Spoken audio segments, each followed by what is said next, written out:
Saludos, ahora retomando la clase de Historia y Evolución del Derecho, específicamente veníamos hablando de la clasificación del ius según el derecho romano. Ahora abordaremos la persona según el derecho romano. Así tenemos que en Roma, para ser considerado persona, necesariamente se debían poseer tres elementos. Estos tres elementos eran el status libertatis, que era la libertad, el status civitatis, que era la ciudadanía, y el status familiae, que consistía en pertenecer a un núcleo familiar. Esta condición, es decir, poseer estos tres estados o status, dotaba al individuo de la aptitud para ser considerado persona y para ser titular de derechos o deberes dentro de una relación jurídica, porque reunía el conjunto de condiciones requeridas por la ley para ello. Esa aptitud para ser titular de derechos o deberes es lo que se denomina capacidad de derecho o capacidad de goce. Esa capacidad de derecho o de goce era la aptitud para ser titular de derechos y de obligaciones. Por su parte, el sujeto de derecho no es igual a lo que se denomina persona.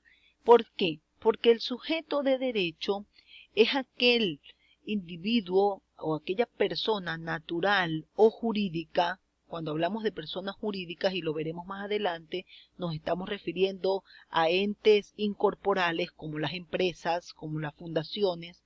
Bueno, entonces el sujeto de derecho es aquella persona natural o jurídica que participa en una relación jurídica, ya sea como pretensor, es decir, el que exige o puede exigir una conducta, u obligado. El obligado es quien tiene que realizar la conducta o pagar algo.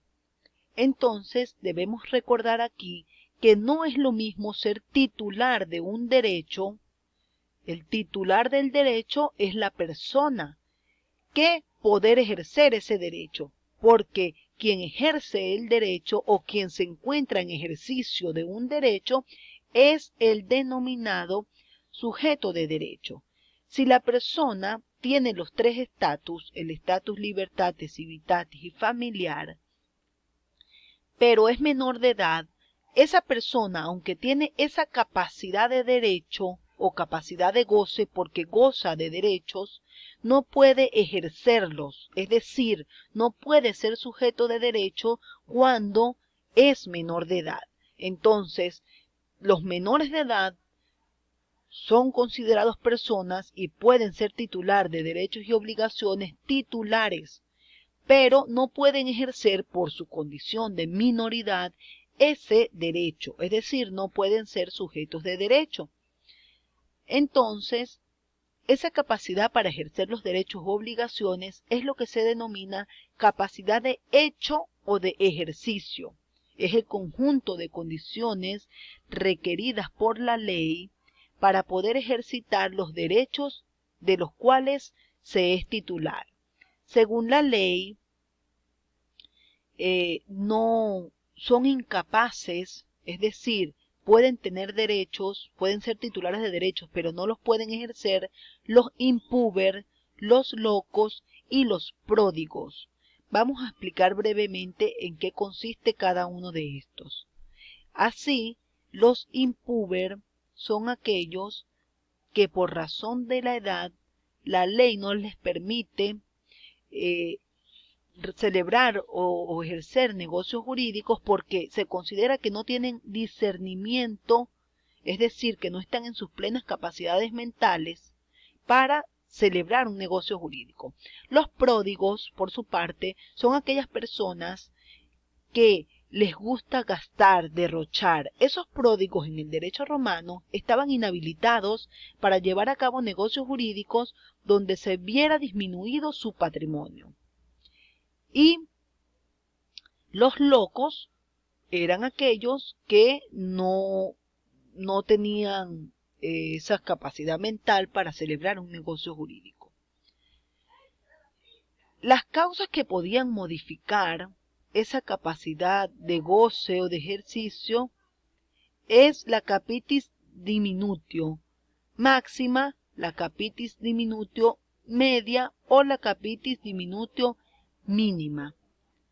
La capitis diminutio máxima o disminución máxima de la cabeza ocurría cuando el ciudadano perdía la libertad, lo que implicaba también perder la facultad natural para ejercer todo lo que permitía el derecho objetivo, es decir, la norma jurídica. Por lo tanto, también perdía la ciudadanía y perdía la familia. Un ejemplo de ello ocurría cuando un ciudadano se convertía en esclavo. La capitis diminutio o disminución de la cabeza media se encuentra relacionada con el estado de la ciudadanía, y al perder la ciudadanía romana se convertía en un no ciudadano. Ello implicaba que no podía ejercer los derechos de carácter familiar, como la patria potestad, la tutela, y quedaba excluido de la órbita del derecho civil romano, restringiéndose así el ejercicio de su capacidad jurídica. Por eso se dice que modificaba la capacidad.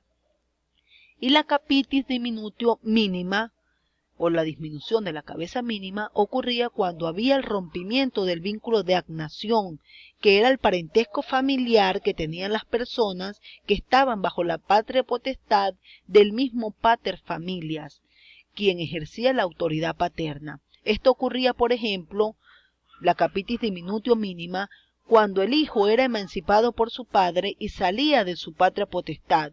Por lo tanto, se rompía el vínculo de agnación con su familia natural y en consecuencia perdía todos los derechos sucesorales que les correspondían a ese núcleo familiar. Ahora, una vez visto lo que es la persona y el sujeto de derecho y diferenciados, vamos a pasar a explicar la clasificación de las personas según el derecho romano. Las personas según el derecho romano atendían, o la división atendía según el carácter, según la edad, según el estatus familiar y según la condición civil. Vamos a comenzar por las personas según su carácter, que pueden ser naturales o jurídicas. Las personas naturales son entes físicos individualmente considerados, es decir, es el ser humano, el hombre jurídicamente considerado, al que se le reconoce capacidad para ser sujeto de derechos y obligaciones. Por su parte, la persona jurídica son entes abstractos, incorporales, que no se pueden ver ni tocar. También son llamadas personas morales o colectivas, y son esas personas jurídicas, las corporaciones, las fundaciones y los entes del Estado creados para fines específicos. Por su parte, las personas según la edad pueden ser puber o impúber.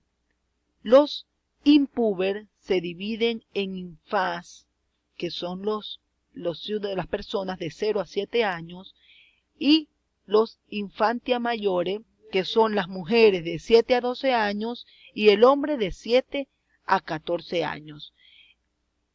Los infas tienen incapacidad absoluta para obrar, es decir, no pueden celebrar negocios jurídicos válidos, y los infantia mayores tienen capacidad relativa y podían celebrar negocios jurídicos con autorización de su representante o tutor.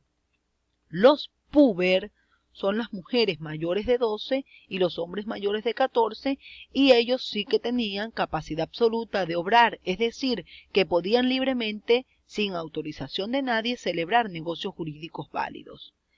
La persona según el estatus familiar podían ser sui juris o alieni juris.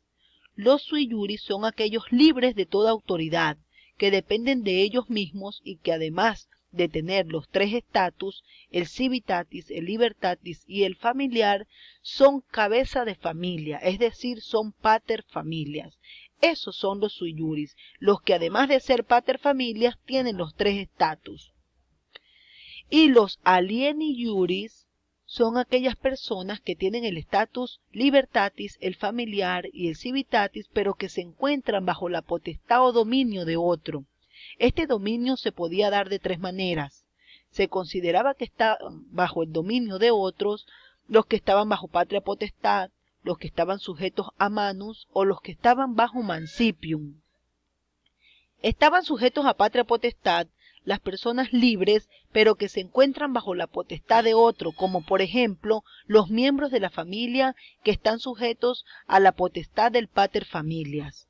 Los que están bajo manus son las mujeres sometidas a la potestad que ejerce el marido o a la potestad que ejerce otra persona sobre su marido.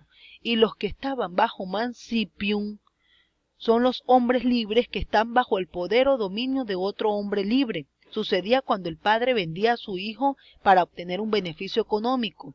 Ese hijo que era vendido conservaba el status civitatis y libertatis, pero estaba bajo el dominio de otro hombre libre, de manera que cuando fuera liberado de ese dominio o poder, volvía a ser un ingenuo. Aquí entramos, cuando hablamos de los ingenuos, a las personas según su condición civil.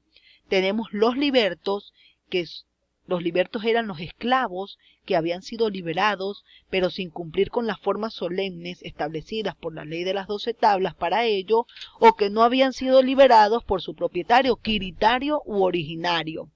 Y los ingenuos eran aquellas personas que nacían libres y que nunca habían dejado de ser libres, es decir, que nunca se habían convertido en esclavos o que, convirtiéndose en esclavos, eran liberados cumpliendo las formas, las solemnidades del derecho civil quiritario. Entonces, una vez vista esta clasificación según el derecho romano, hemos culminado la explicación de los aspectos más relevantes de esta temática y por acá pueden evidenciar las fuentes consultadas. No queda más que decir y les doy muchas gracias por su atención.